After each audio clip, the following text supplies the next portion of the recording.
Hi everyone, and welcome back to GameMaker Cast. It's Mickey, and in today's video, we're going to be taking a look at how we can create a skeleton for a twin stick shooter. Let's play the introduction and get right into it.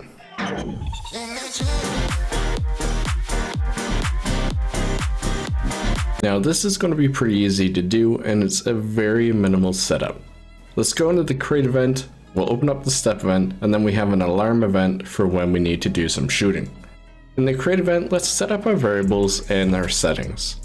We're going to be using the acceleration to tell us how fast our player can move. We will be using the boolean and the timer shot to tell us how much we are able to shoot the bullets. And finally, we'll be setting a dead zone on our controller. With that set up, let's switch over to the step event. Inside the step event, what we're going to be doing is grabbing the left and the right vertical and horizontal axis based on the thumb pads. And now that we have these values, which will give us a number between -1 and 1, we can go ahead and apply the movement code. For this example, we will use the direction, which will end up being a point direction between the left axis, horizontal and vertical. And then again, our speed will just be applying a +1 or -1 times the acceleration to have our player moving. If we were to run our game right now, you should be able to pick up your controller and move left, right, up and down and in circles. We can't do anything with the right thumb pad, so let's handle that. We want to make sure that with the right thumb pad, we only change direction if we are moving it. So we're going to check to make sure that the horizontal and vertical settings are not equal to 0. The next thing we need to do is figure out the angle that we are facing. Again, we will be using the point direction based on the right horizontal and vertical axis. Now, we could be just assigning the image angle to this angle, but what I'm going to be doing is using an angle difference so that we're not snapping, but we are moving slowly to our target angle. So that means that the final thing that we need to do is we need to add our angle into the image angle.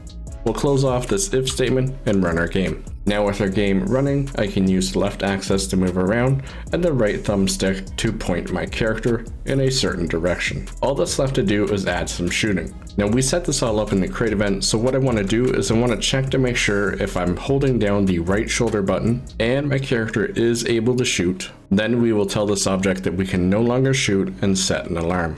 Now with those two things out of the way, let's go ahead and new up an instance of our object bullet.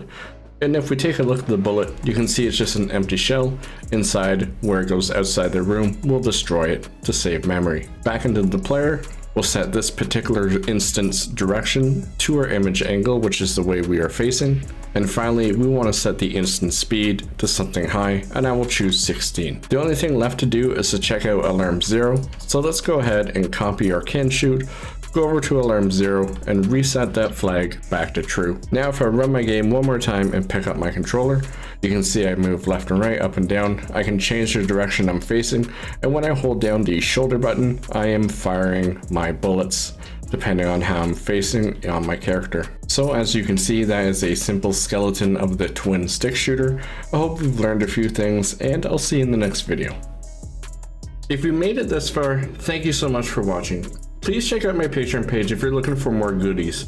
A special thank you to those on Patreon in no particular order: Ken, Ashby, Paul, David, Robert, Victor, GameMaker Community, Timothy, and Mary. And I'm sorry for the late updates. I'm just finishing something up with Opera, and I can't wait to talk more about that. Again, if you want to support this channel, leave a like or even subscribe. If you are looking for more extra things, check out my Patreon channel. Once again, thank you all.